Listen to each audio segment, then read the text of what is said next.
Ngayong araw gar, nailipat ko na pala yung mga isda ko sa useless fish pan ko. Pero bago ang lahat, inalis ko muna yung tubig na may chemical na semento. Ginamitan ko nga pala ng water pump ito para maitapon natin sa kabilang dimension. Para sa akin kasi, hindi maganda yung tubig na yun para sa mga isda natin. Dito nga gar, nilagay-lagay ko na yung mga batong nahukay natin noong naghuhukay pa tayo sa useless fish pan ko. Sinalansan ko nga pala ito sa gusto kong pwesto.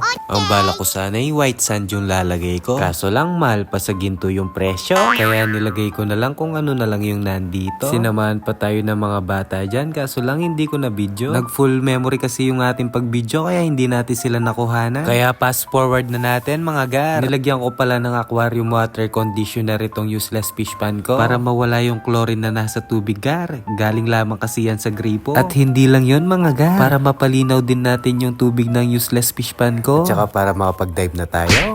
Dito nga gar, naglalabing-labing pa yung mga kapitbahay natin sa useless fish pan ko. Katulad din natin sila, mahilig sa lo-lo. Dito nga gar, niyaya tayo ng mga kagar natin para tayo ay makipagbasa gulo. Sa mga di pala nakakalam, ito pala yung araw-araw naming ehersisyo. Susunod mo palang mapapanood gar, yung mga highlights na ginawa ni Garlo. Syempre, highlights ba ng mga kalaban yung lalagay ko? Sa akin video to. Unang bira pa nga lang ni Garlo, laklak na agad. Mapapasmile na lang yung kagar natin dito no? Sa pangalawang highlights ka pala gar, ito yung gagawin ko. Pagkapasa ng bola sa akin, diki ko, sabay fake, sabay drive, sabay layup.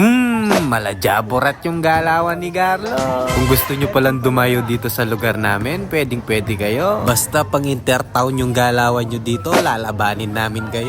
Basta sa bawat laro, walang tabla. Para naman sulit ang pagod at pagkakakasa. Kaya ano pang hinihintay nyo mga gar? Dumayo na kayo dito sa lugar namin. Dito nga gar, nag-request pa yung mga followers natin magpa-shooting daw ako. Kaya pinagbigyan ko na sila sa kanilang gusto. At saka para naman sila'y ganahan manood sa bawat video ko. At pagkatapos nga ng 4 na oras ng pagre-recycle ng kanyang tubig, pwede na natin nilipat yung mga isda natin sa useless fish pan ko. Inuna ko muna nga pala itong janitor fish para malaman niya kung safe na yung tubig nito. Sa mga di pala nakakalam, yung trabaho nito ay maglinis sa fish pan ko. Napin janitor fish from the word janitor. Paluminehan to.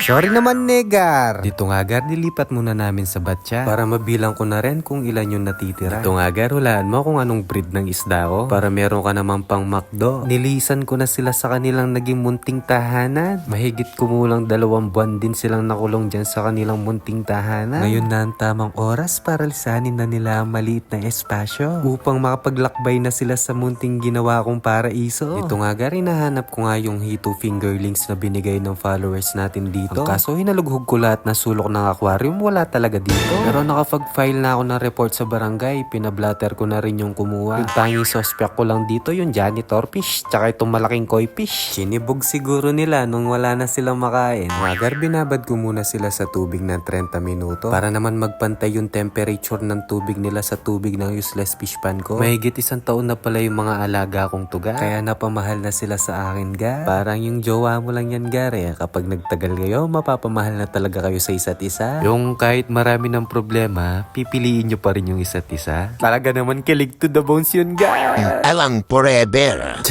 Bitter ka, no, Gar? Ito nga, Gar, malaya na sila sa kanilang paraiso. Natapos ko ding tong useless fish pan ko. Siguro hanggang dito na lang muna yung pagbablog ko sa useless fish pan ko. Marami na kasi tayo nagastos dito, Gar. Kawawa naman yung sponsor ko kung pagpapatuloy ko pa to, Gar. Marami pa akong naiisip na idea dito, Gar, para naman mapaganda natin lalo itong useless fish pan ko. Kaso lang marami pa dapat tayong kailangan unahin na kailangan importanteng gawin dito sa mundo, Gar. Pero sisikapin ko pa rin mapasaya kayo sa mundong ito, Gar. Sa pamamagitan ng paggawa ko ng mga video, Gar. Kahit na sana tapos na tong useless fish pan ko, sana suportahin nyo pa rin ako sa gagawin kong kabolangan. Paano ba yan, Gar? Hanggang dito na lang muna ang video ko. Magda-dive muna ako dito.